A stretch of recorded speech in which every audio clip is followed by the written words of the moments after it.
Hello, this is Ed Rigsby. I'm the author of the book that you've been reading. Here it is, The ROI of Membership, today's missing link for explosive growth. Well, now you're at Chapter 7. Chapter 7 is Membership is Everybody's Business. And this chapter is both about selling and it's about partnering. Now, you may or may not know, here it is. It's a little bit of light here. This book of mine, it's titled Developing Strategic Alliances. I've written 3 books on strategic alliance development, so I have a little bit of background in the area of partnering. Here's the thing that I really would like to stress. If you look at your organization and you look at how the various silos can work together, can partner to sell, because member recruitment, it really is about selling. Now, if at the beginning of this book I would have said member recruitment is about selling, you probably would have put the book down and walked away. But it really, really is.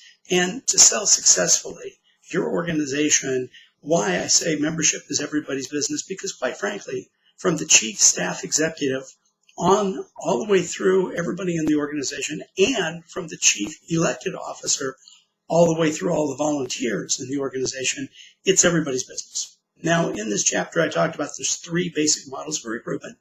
There's selling. Now, selling is something that Chamber of Commerce's love.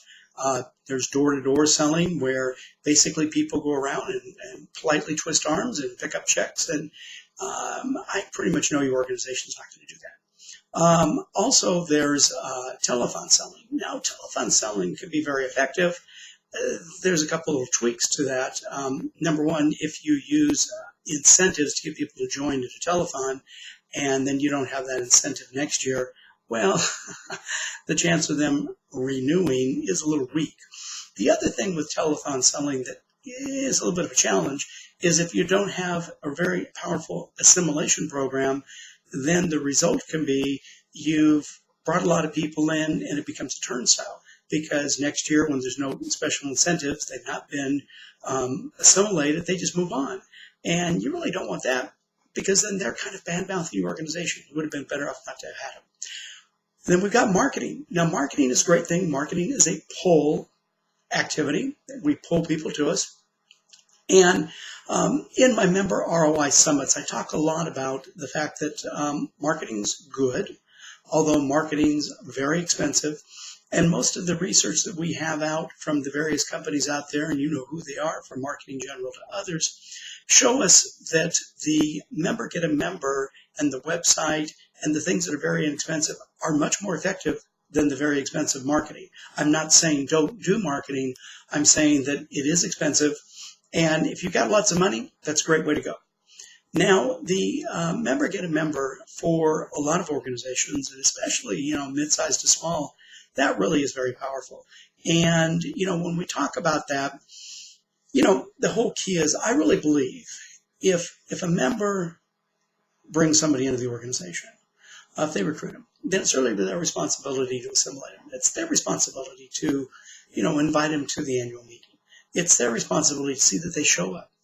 It's the member's responsibility to introduce this new member to their friends, to their colleagues, to their network. It's the member's responsibility to invite this new member to, connect with the association staff and volunteer leaders, to help them, find a job for them, find something to do, find a way to be involved. Well, the problem is when you do a telethon and you bring 40, 50, 100 new people in, if you don't have this assimilation process, you got a challenge. That's why I love member get a member. Now, member get a member is kind of like the grassroots member recruitment approach. And in the book, you saw my 4-step method, which is number 1, calculate your ROI. You got to have the ROI. You really, really do. And you calculate the ROI, and then you can build a brochure or various other things in the chapter. There's a lot of information on how to build a brochure. That's the second step, is actually building that brochure, so you give your members and hopefully your member recruitment evangelist a new tool. Then you want to have some kind of a kickoff campaign where you can get everybody really excited, and you want a motivational speaker to do that. Then the 4th step is really the follow-up. It really gets back to that partnership follow-up.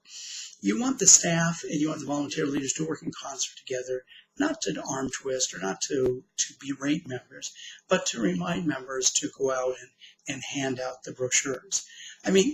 Eventually, what you really, really want to do, in the best case scenario, is you want your members that have been around a while, that are reasonably engaged, have been retained, that they see value in the organization. They may not know the exact numbers, but the brochure is going to help them with that. You want to give these people some tools to make it easier for them to, quote, sell or recruit, and so they really become evangelists. And if you can help these evangelist members to see how it's in their best interest for the association to grow, that there's more programs that you're going to be able to deliver, that you're going to have more power in the state house or at the federal level, I think these people will find it very important. The other thing, if you went through that features and membership quadrant exercise in Chapter 5, and you really took a look at your features and membership, and you looked at any features that were in that sacred cow quadrant, I think this is a real, real good time to really put some energy into that. If you're, I hate to say it, but if you're squandering money, you're squandering resources by delivering features of membership that people don't really care about, then you might want to make a new decision on that. Here's the thing. In the final analysis, you've got to, and I said this at the very beginning of the book, you've got to look at your organization through the eyes of the non-member. You've got to see how they see your organization. Then you've got to figure out how to influence this non-member through showing them the benefit of joining, through calculating the return on investment and being able to prove it to them. And you've got to help them understand why it's in their best interest. Because ultimately, if you want your association to grow, if you want to enjoy this explosive growth that this book talks about, the ROI of membership and calculating numbers is the missing link. And it is so important to see your organization through the eyes of the non-member and talk to the non-member, not about the features of membership, but about how those features make their life better. Well, I'd love to hear any feedback that you have. My email address is in the book, but just for fun, it's ed@rigsbee.com. That's RIGSBEE. Love to be a resource for you if there's any way I can help. But I really believe that if you read this book and you went through the exercises and I did what you said, and you did, I'm sorry, not I, but you, if you did what I say, I truly think you can do this on your own. But if you can't, give me a jingle. Love to be of help. Thanks so much for buying the book. Thanks so much for reading the chapters. I hope in just a little way this has been helpful. Bye-bye now.